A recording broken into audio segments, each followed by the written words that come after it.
over.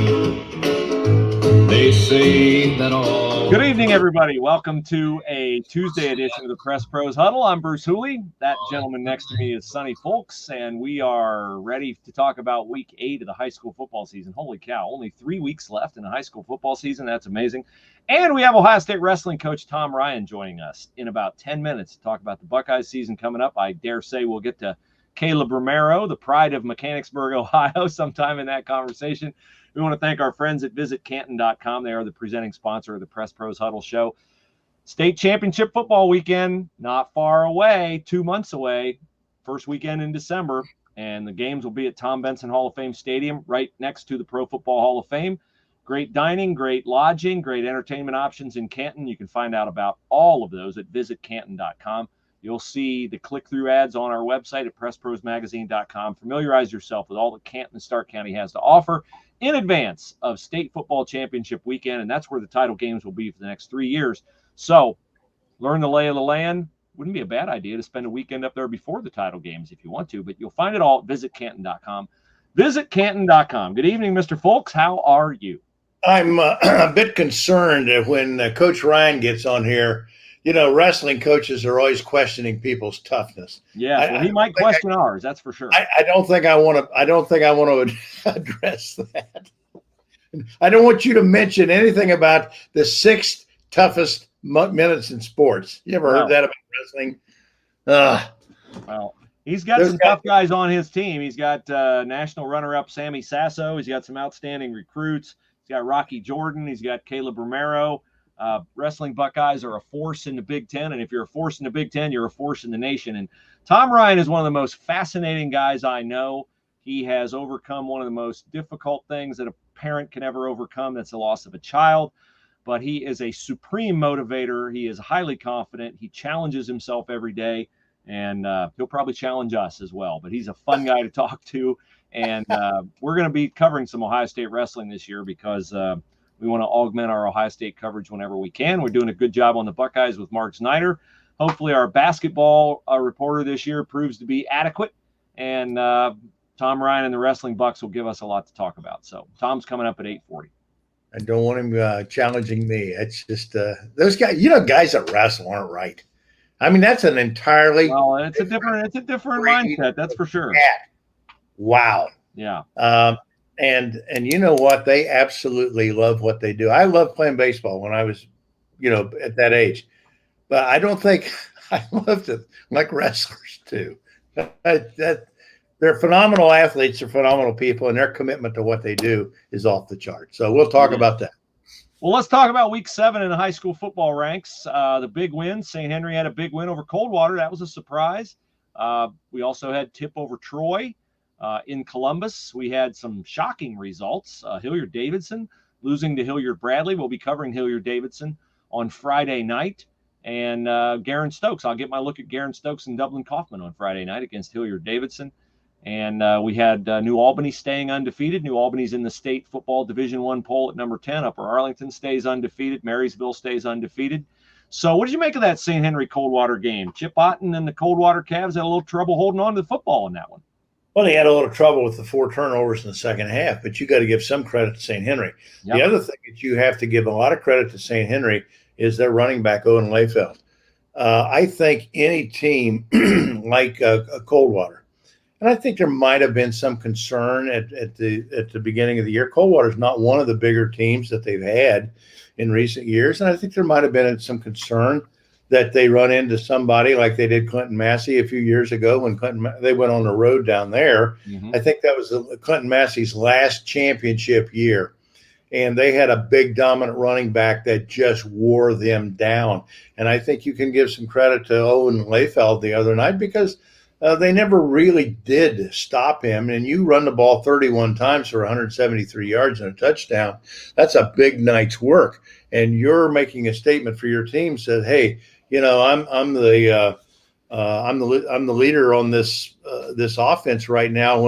If our backs are to the wall, I want the football, and he proved that the other night. He was tough and held on to the ball, and plus the fact they had some other kids that I thought on defense. We talked about the turnovers. that Lange kid, Jalen Lange, the 2 interceptions, big plays. One of them in the end zone, or one of them out, and on both of them stopped drives. Even the punter, I think I mentioned in my game story, just kept flipping the field position all night on Coldwater. So it was a group effort. Their quarterback played superbly. Only threw the ball 8 times. It was 6 of 8. Didn't have any turnovers. Ran just enough to keep people honest. A great win for them. And that's a win that they've been looking for all year. They frittered a couple away, or not frittered, I guess. One, or maybe at Fort Fry, you could make that case for, but certainly at Marion Local, they had their chances in that game, and this time they didn't take any chance. They went with their horse, gave it to Layfeld, and he delivered. So it's a good win for them, and it's an interesting game to see. Yeah, I was not surprised that they gave Marion Local a really good game earlier in the year. As you said, we saw them at Fort Fry, and St. Henry looks to me like every piece you'd want to make a deep tournament run. Of course, it's very tough to come out of that area over there because you have New Bremen and you have Marion Local. And a lot of times getting out of that area is just believing that you can. And we saw New Bremen last year make a leap in the middle of the year after their loss to Coldwater. Who knows how this will springboard St. Henry, what kind of confidence it gives them when you beat a defending state champion. A division higher than you that's ranked number 1 should provide you with tons and tons of confidence. And I know when I reflect on that Fort Fry game, I felt like they didn't give it to Layfeld enough. But you learn some things as you go through a game. And I thought also maybe they threw it a little bit too much that day. So maybe they've simplified their offense a little bit, crystallized a few things, run it till you stop it, that sort of a situation. So we'll see if St. Henry can keep its momentum going. They have Versailles in a couple weeks, and that'll be a big-time game playing at Versailles. That's a tough place to play. Versailles is a very good team, another team that's 2 divisions above St. Henry, so we'll keep our eye on that one. What do we have coming up this week over in the Press Pros area? What games do you have your eye on? Well, I want to go back for just a moment and talk about the Tip Troy game. I thought that said a lot about Tip City. You talk about confidence, and I think that's the most important thing that probably came out. It's tough to beat a defending champion, the number 1 team in the state, but they've beaten them now twice since 2018, and previously hadn't beaten them in 20 years. So I think confidence is the biggest thing that they get from that game. They do have Versailles next week at Versailles. That's going to be, that'll be a tough nut right there. And so I do want to talk a little bit about Tip City and beating Troy, because they've got Piqua this week.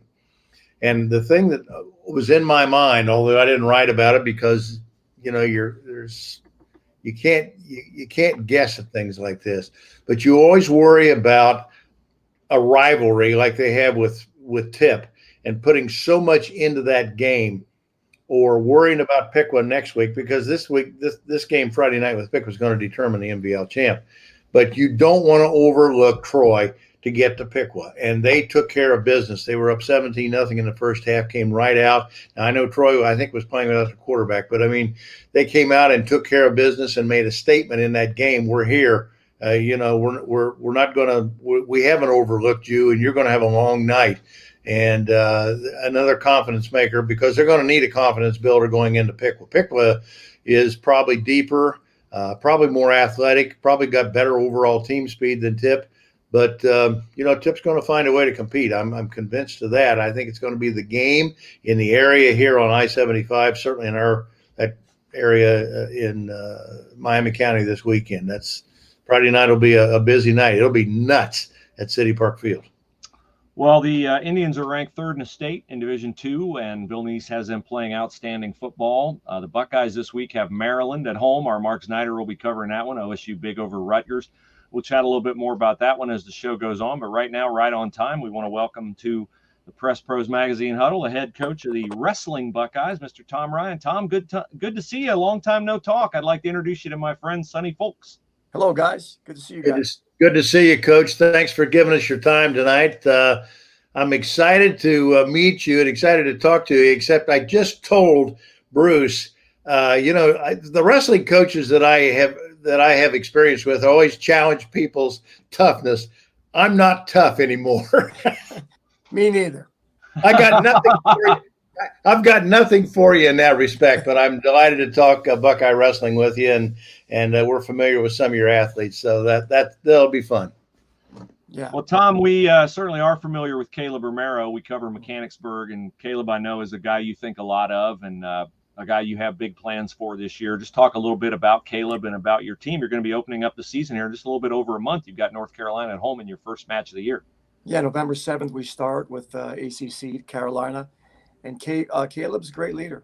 Caleb was wrestling extremely well last year, beginning of the year, and most midway through the year. And then there was a lot of challenges, right, with fielding a team with COVID and guys being traced, and he suffered an ankle injury, and then he had a couple of bouts with illness. And any time you start to miss extensive amounts of training, it definitely affects your mind more than anything, right? There's nothing better than having the sense that knowing you put the time in. But Caleb's already graduated. He's like a 4-point student here. He's been a great example all the way through. Lives a clean life. He's a great guy. I covered him in high school at Mechanicsburg when he was a quarterback there and on the football team, and I knew he was a great wrestler. But in talking with him a couple of times, and then talking with Kurt Forrest, who was his football coach over there, I know he's the most obsessive guy I ever met about preparation.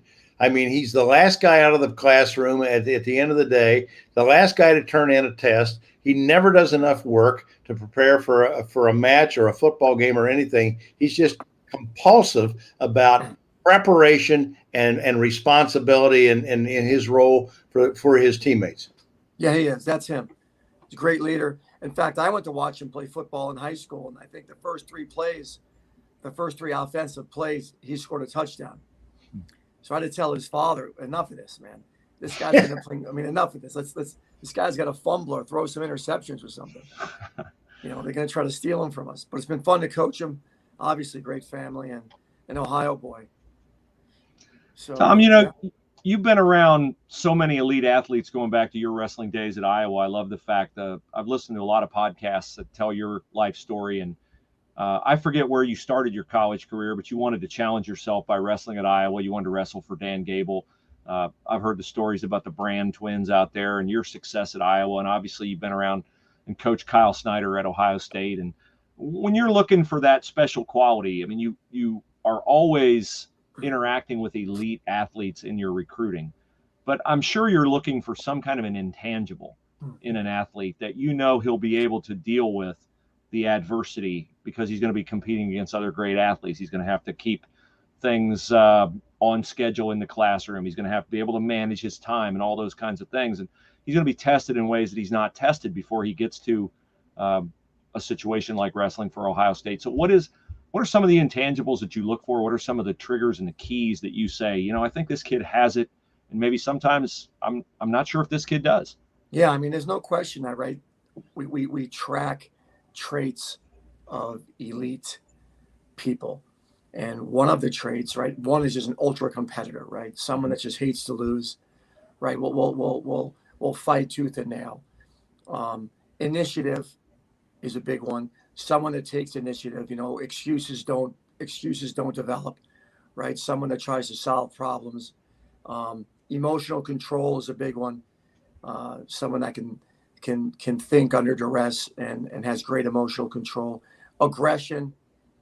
Aggression develops, passivity doesn't, right? People that are afraid to take chances will take far longer to develop than people that are willing to take chances. And I mean, intelligent, well choreographed, chances. So aggression, and those are probably some of the traits that stick out. Logan Stieber, you all know Logan from Monroeville, 4-time national champ, world champ, Jay Jaggers, Mike Basil. I mean, all these guys, Lance Palmer, all these guys they were aggressive.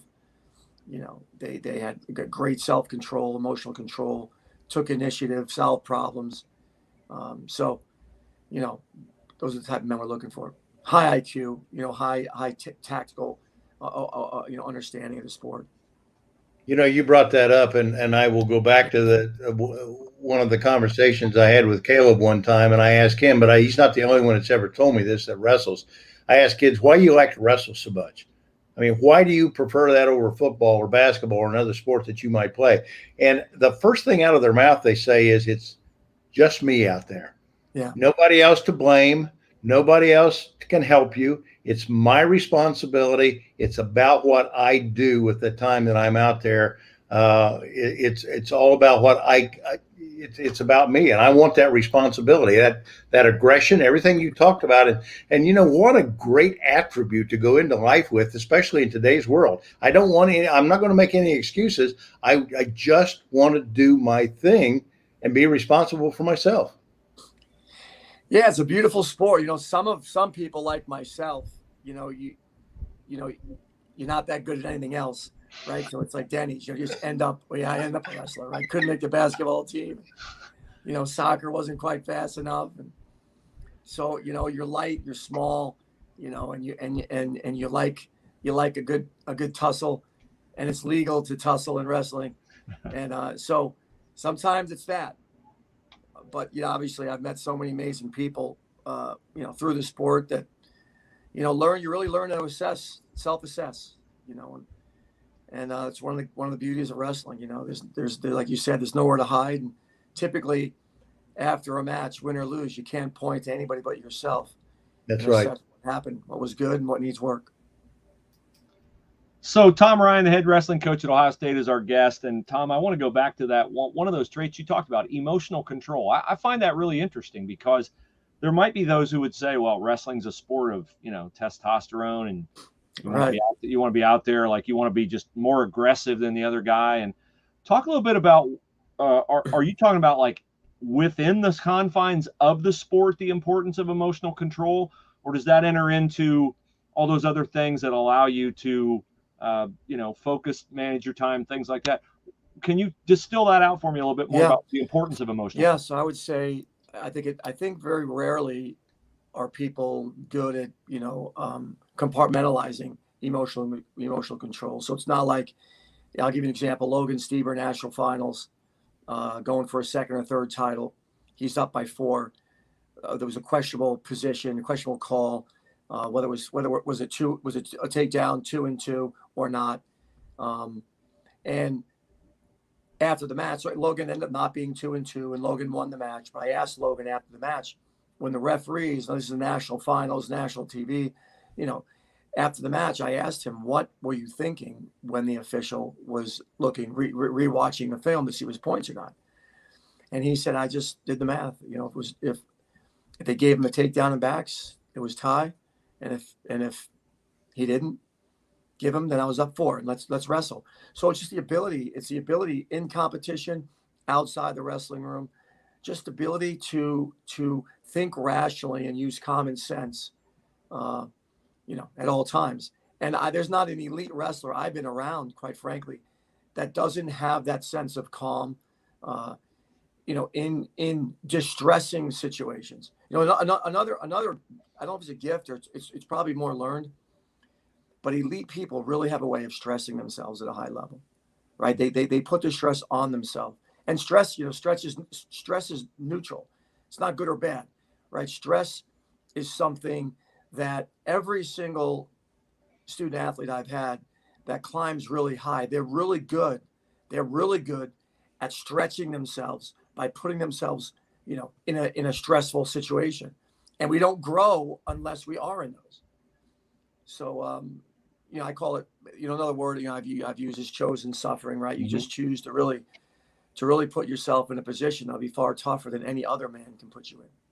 And that is the title of Tom's book, Chosen Suffering. It's an outstanding read, delves deeply into his personal challenges and what he and his family have overcome, the loss of their son Teague, and a lot of great stories in there, a lot of great lessons in there. Tom, I find you to be a really amazing leader that's been refined by your circumstances of your life, and you've not allowed the circumstances of your life to beat you down. You've allowed them to refine you and challenge you and rise above them, and you've inspired a ton of people. Does it feel like you've been at Ohio State 14 years going into the 15th year? Man, it feels to me like you just got here.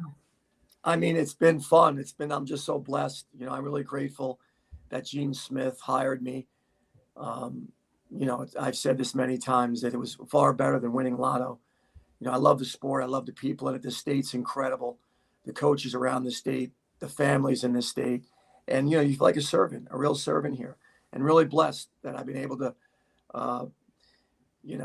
play a role in Ohio State wrestling. So it's been quite a journey. My family, I got, kids that have graduated from this place, so we're deeply rooted Buckeyes. You mentioned coaches, and when I think of wrestling, I cannot think of wrestling without thinking of Jeff Jordan and Graham and what he's done over there, what Tom Barbee has done here in Covington, where I live in Miami County, and how those guys have flipped the lives. We talked about punters in football flipping field position, how those guys have literally flipped the life field position for a lot of kids who didn't have direction, who didn't see a way. And those guys have provided that. It's a beautiful thing, isn't it? Talk about that. Yeah, it's Sonny. It's one of the greatest gifts one man can give to another is belief, right? Believing in them. And quite often when people are interviewed later in life, it's like, who was that one person that really touched your life? And often it's a coach, right? It's the coach that believed in you, saw something in you that maybe you didn't see, and pulled it out of you, right?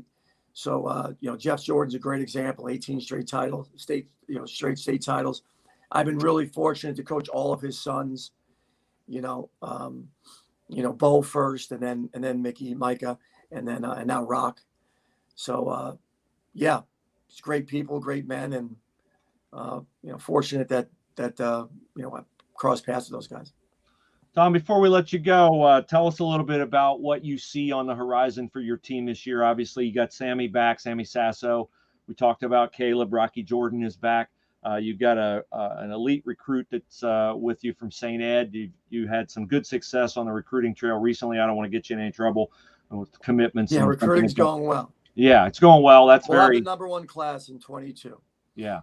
So the Big Ten, if you folks don't know, the Big Ten it's crazy. It's like, you think the SEC is good in football. Like you can be fourth in the Big Ten and be sixth in the country. That's how good the Big Ten is in wrestling.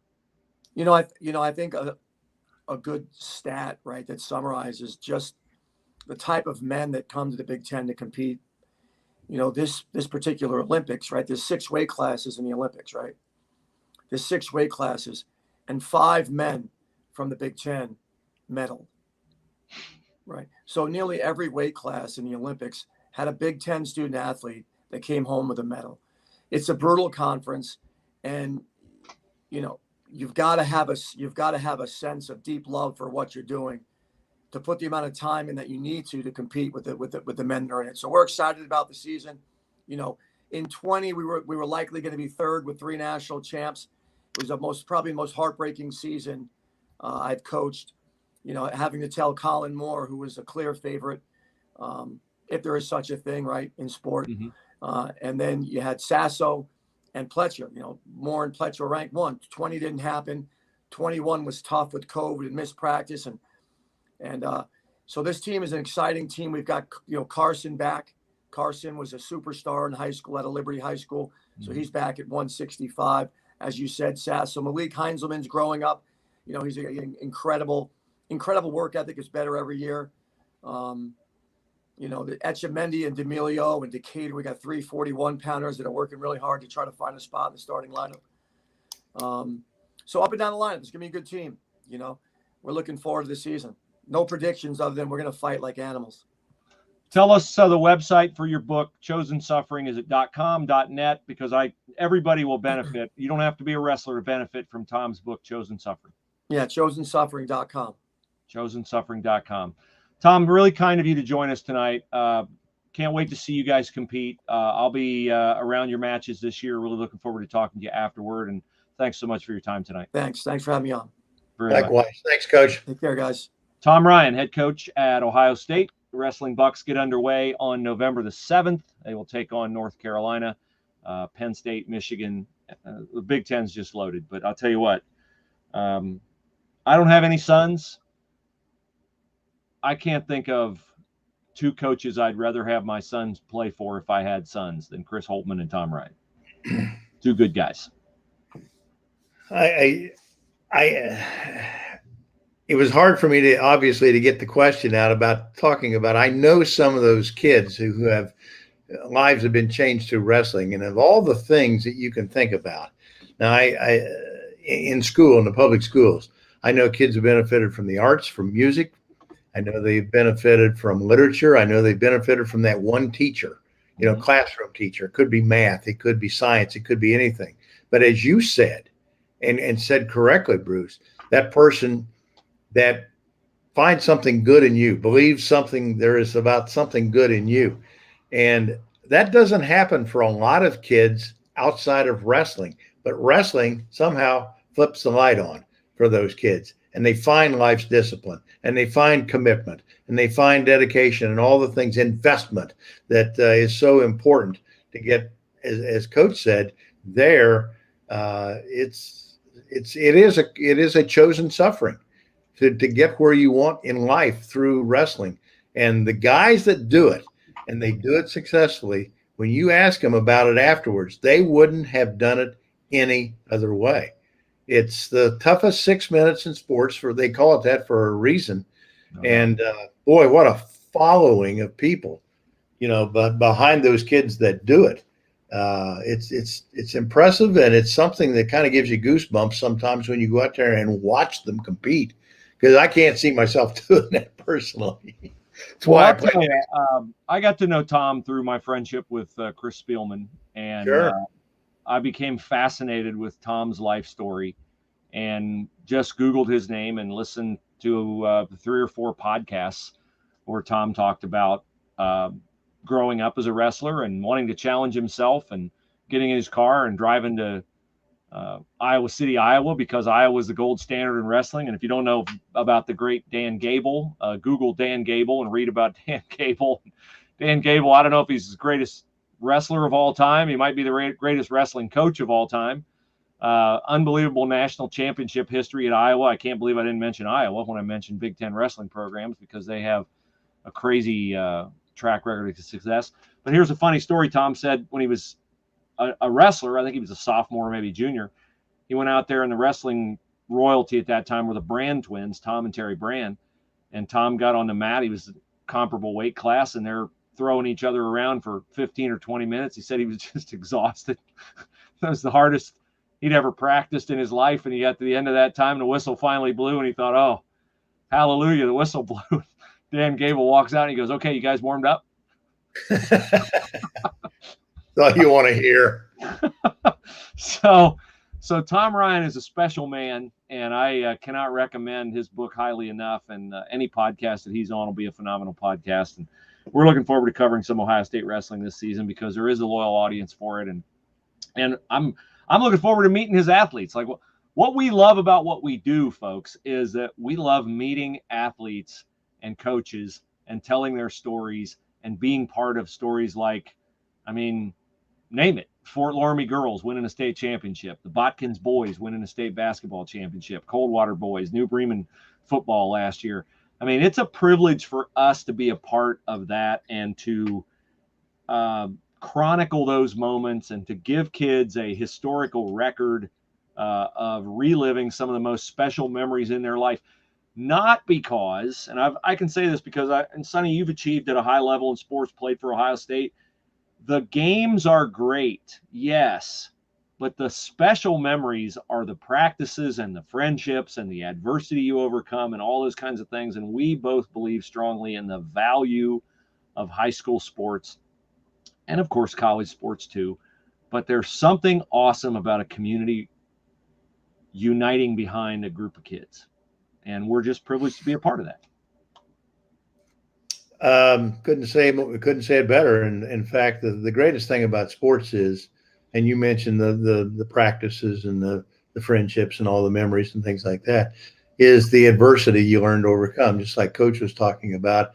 And you can't get that out of a book. I live with a teacher. I grew up with teachers. I have all the respect in the world for classroom teachers, but I'm going to tell you something. You can't teach in a classroom what you get out of sports: football, basketball, baseball, wrestling, swimming, diving. It doesn't matter what it is. There is that something, that innate something, that time where you say, man, I can't go any further. I want to quit. And yet you can't. you come this far, you've got to persevere. You got to overcome the adversity. And that doesn't happen in a textbook. That only happens when it's just like Caleb Romero says, I'm out there by myself and no excuses. It's whatever I do is what people are going to remember. Yeah. So we have week 8 in front of us. We've reflected on St. Henry's big win over Coldwater, Tips win over Troy.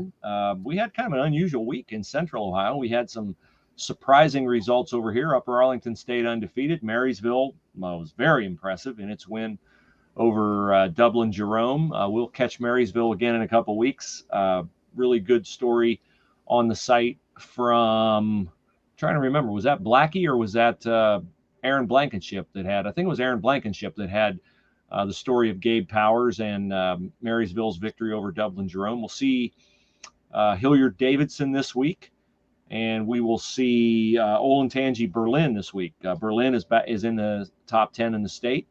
So we've got some good games coming up in Central Ohio, some good games coming up. What games do you plan to cover this week in Western Ohio, Mr. Folk? I think the game that I'm most interested in, I will be at personally on Friday night, is Marion Local at New Bremen.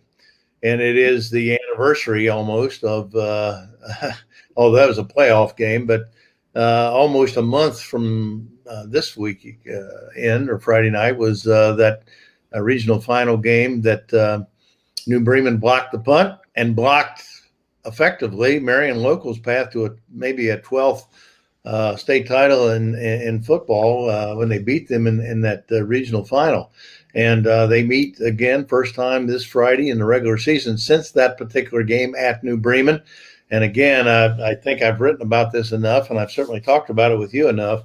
New Bremen is not a team to be taken lightly. They got a couple of losses now, but they're a team at 5-2 with I think probably the most dynamic player that I've personally seen in this year in the MAC football, in David Holman.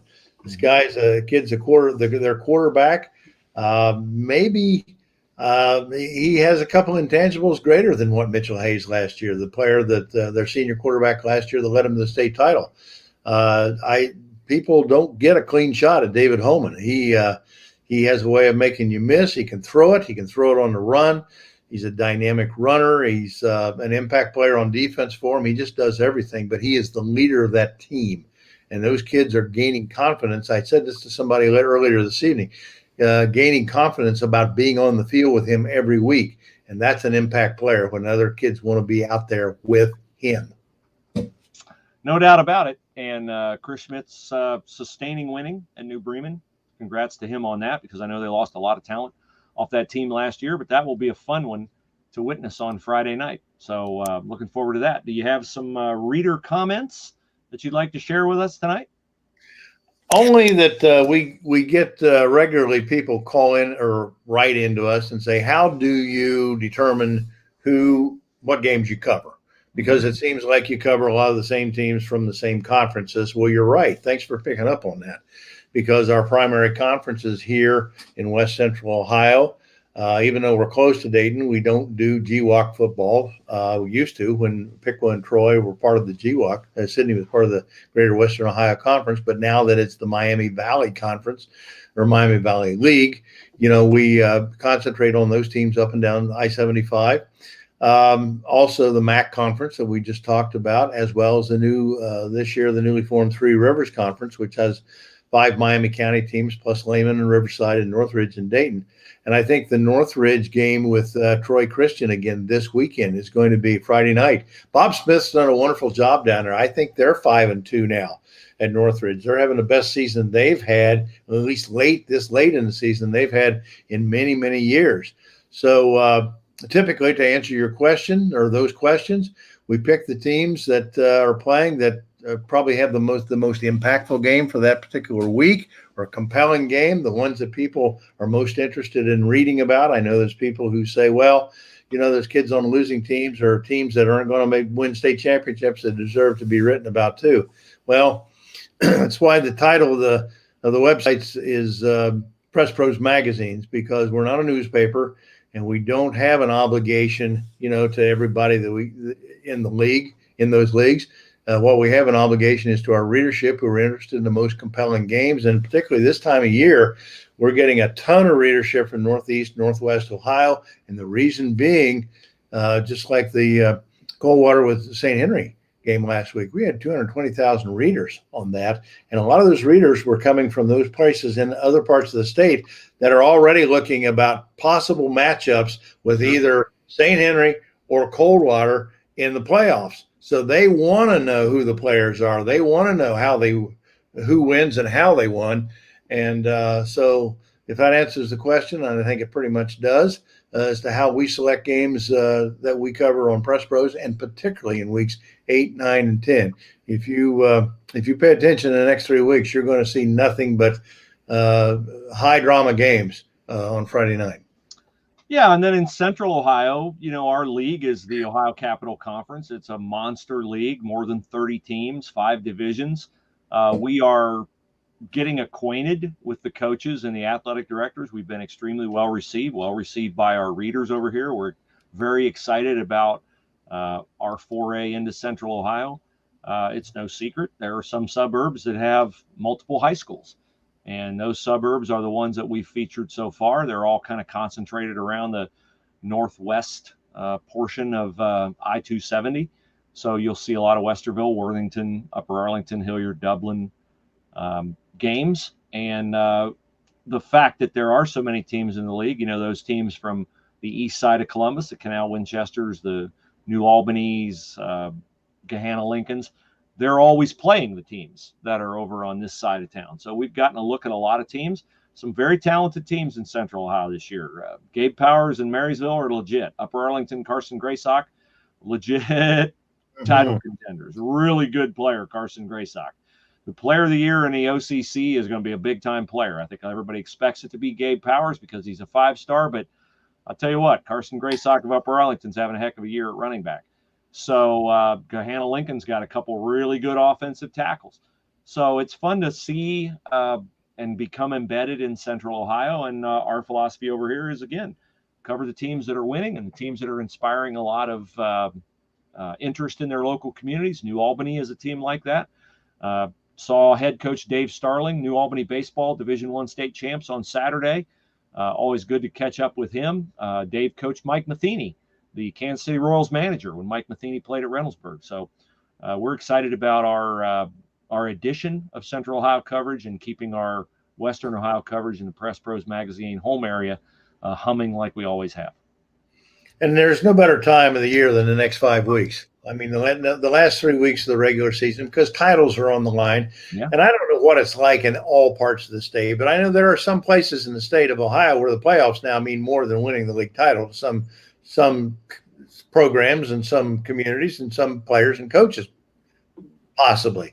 But I can tell you that in the Miami Valley League with the Piqua Troys and Tips and Butlers and Greenvilles and Sydneys and the teams like that, here in the MAC, where you have the Coldwaters and the Marion Locals and the St. Henrys and the Annas and the Versailles and people like that, league title is still a badge of honor. That's bragging rights, and that is highly coveted still here because that tradition's been here for decades. So that's important here for the next 3 weeks. And then, of course, that 5-week period during the playoffs here is, like I just said, that's high drama every weekend. And this year, I think, because of the emergence in Milton Union in Division 4, and in Division 5 is Coldwater, Division 6 or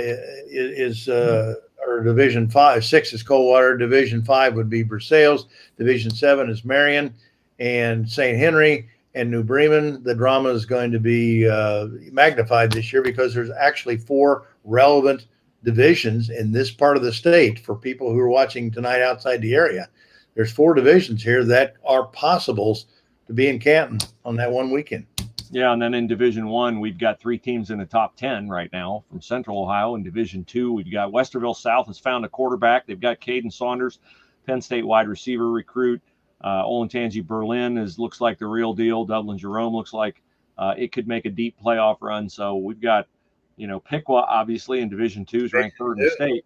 Right here in the NBL.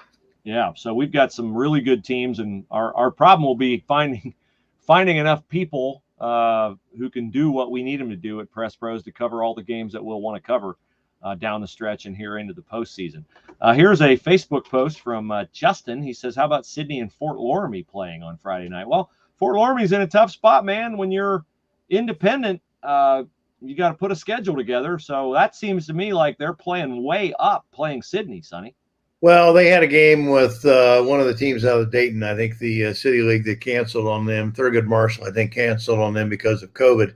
And I think Sydney had lost a game. So they both had Friday night open. They wanted to play. So they're 10 miles apart. Why not play? And that's I think it's an interesting matchup because you got Division 7 playing Division 2, I think. So, Justin, to answer your question, Loramie has had a tough year. They have lost 3 games in the last 4 weeks, I think, by a total of 5 points. And I think they're a dangerous football team right now. If I was Adam Dunges, I would sleep with both eyes open the next 2 nights in preparation for that because Spencer Wells is going to have his kids fired up. I mean, how many times, if you're Division 7, do you get a chance to play a Division 2 team? Yeah. It just doesn't happen very often. This is for county bragging rights, and they're going to be fired up and up in the bit to play. By the way, I don't know that we mentioned Arcanum and Tri-Village, 2 teams that also have good reason to have optimism for a long postseason run. Good on you for bringing that up, too, because Arcanum just suffered their first loss last week against Tri-Village. They're 6-1 now, but still absolutely in the hunt for that league title. But they have to go on the road again this week and play Preble Shawnee, another team that is a little bit bigger, probably physical team than the style that Arcanum has played. Arcanum makes no bones about it. We're going to spread the field and spread you out and throw it at you. And that's what they've done this year and with Bryce Schondelmeyer. But last week they ran into a kid named Reed Ware, and I know you're familiar with that name. Ooh, yes, indeed. He rushed for almost 400 yards against them in a 53-28 win. It was close in the first half. The second half, Tri-Village dominated. So Arcanum's got a big week ahead of them and a challenge to get back in the right mindset and go on the road against another physical team at Preble Shawnee and keep their league hopes alive. Well, kudos to Tri-Village for hanging in there all season long since losing Lane Sarver in week 1 to a broken collarbone in a game against Troy Christian. They won the game but lost their quarterback, and I think they're hopeful to get Lane Sarver back for the postseason. Reed Ware is an outstanding – he's one of the fastest little sophomore tailbacks you'll ever see in your life. So 400 yards, that's yeoman's work for a guy who's the size of Reed Ware. And well, people in the MAC have brought up the name of Tri-Village and Arcanum and saying, well, it's still cross-county conference football. I know they're playing in the Western Ohio Athletic Conference right now, but I remember a kid at Fort Recovery a few years ago named Will Holman, who is the spitting image of Reed Ware. And he was fast, he was elusive, and he really he led them to a state title in 2015 in Division 7. So you got to give some creds and some respect to Reed Ware because he's very competitive. He's quick, as you say, fast, and they're a physical team to get out and challenge and get him space to run. Well, when you can run it like that and when you're hopeful of getting a quarterback back like Lane Sarver, that's a team you need to pay attention to. So I wouldn't count Coach Burke and the Tri-Village Patriots out at all, particularly if they get Lane Sarver back. Buckeyes were big over Rutgers. That's not a big surprise. Rutgers is not very good. They play Maryland this week. Maryland's not very good. They'll have Indiana after that. Maryland had 5 interceptions against Iowa. I know they're 3-1, but they're still not very good. We will be covering that home game, Maryland, on Saturday with Mark Snyder. Mr. Folks, are you taking that one in as well? Yeah, I'll be there. Right. Noon game with the Terps. And then the game I'm really looking forward to is the week after that, going over to Indiana. You don't hear much about Indiana. I know you've been to Indiana Ohio State football games many times. That's a good afternoon. That's a good trip if you got tickets or you're available to go over there. If you ever want to see a road game, I can't recommend a place more to go than Indiana. It's not hard to get in and out of, and it's a beautiful stadium. It's a beautiful setting, and very enjoyable place to go watch. So if you want to see the Buckeyes on the road, I don't think they sell out over there. I think you ought to be able to get in comfortably, and I think that's one I'm looking forward to. I haven't been there in Memorial Stadium for a long time. Yeah, and you're usually surrounded by about 20,000 of your closest Ohio State friends at that one. Ohio State pretty much takes over the stadium over there. Indiana. You won't be the only person with that idea if you go. No, over you there. will not. And Indiana's had a somewhat of a disappointing year. They're not what they hoped to be. They lost at Penn State. They've lost to Iowa. They lost another one in there, so they're 2-3. They're better than 2-3. Their quarterback Michael Penix hurt his shoulder against Penn State. Don't know if he's going to play this week, but I would think he would be back for Ohio State in 2 weeks. And that's a game I think Ohio State will have to pay attention to at Indiana, and they'll have Penn State the week after that one. So, but our Mark Snyder does a great job on covering Ohio State, and we'll have a story up from him tonight. In fact, we got to get to work posting that as soon as we finish up this show. So we have one more comment on Facebook. Debbie is always faithful to say hello from Albany, and she's also trying to get Go to bed, Truman. Signature line in at the end of the show. By the way, Debbie, I met Truman for the first time on Saturday night, and Truman bit me, nipped me. I say he didn't draw blood, but he let me know he wasn't too happy about me invading his abode. Well, you'll have that. Yeah, you'll have that. It's a dog's life, and you got to get out as much of it while you can. 1 year of dog's life is 7 years of ours. He's getting up there around 8 or 9 now, so he's running out of time to get the most out of it as he can. He sees you. He knows you're a celebrity. Boom. I bet Bruce Hooley. Yeah, good for him. Well, we want to thank Tom Ryan, the Ohio State wrestling coach. Tom joined us earlier in the show. Again, his book is chosensuffering.com. It's a phenomenal read, really encouraging. I highly encourage you to order that book, chosensuffering.com. He does a great job at Ohio State. He's won a national championship. He's finished second 3 times. He's finished third 1 time. And we also want to thank our friends at visitcanton.com. They're the presenting sponsor of the Press Pros Magazine Huddle show. Visit Canton.com. That's where you'll be for the state championship football weekend. We've talked about it all the entire show. A lot of you are going up. Better get your hotel reservations now. Get your Pro Football Hall of Fame tour tickets. Get your other dinner reservations and places like that. You're liable to run into us at Bender's and who knows where else. So visit Canton.com. They have all the lodging, all the entertainment, all the dining options right there. And take a good look at what's going on in Stark County that first weekend in December, or even before, with pumpkin festivals and lots of other fun things going on in Stark County. Visit Canton.com. Well, you're welcome to stay with Hooley and me at the No-Tell Motel. No, I hope we're staying at the same place we stayed last year. Have you buttoned that up yet? I haven't buttoned that up yet, but there's a lot of great places and a lot of great options of place to stay. My personal favorite is the McKinley downtown in Canton because it is right across the alley from Bender's. So, there you go. Perfect. I like it when it's walking distance to your favorite place. Absolutely. Well, thank you everybody for watching tonight. Tell your friends about the show. Tell your friends who love wrestling. A lot of you Graham Falcon fans out there ought to want to see what Tom Ryan had to say tonight. Mechanicsburg Indian fans about Caleb Romero. Coach Ryan loves Caleb. And so you can catch that on the replay. You can catch it on the Press Pros Twitter page, Facebook page, my socials as well. We appreciate all you guys watching. We appreciate you reading PressProsMagazine.com. Before we get out of here, I want to give a shout out to one of our sponsors, and that is Huffer Chiropractic in Jackson Center. Dr. Huffer and his colleagues have done a phenomenal job tending to my daughter, Katie, who has had an assortment of injuries this year. They have really invested in her, and it's not because I work at Press Pros. It's because that's what they do at Huffer Chiropractic, and I'm deeply appreciative of Dr. Huffer and his colleagues and how patient and how clearly they have explained her situation to her.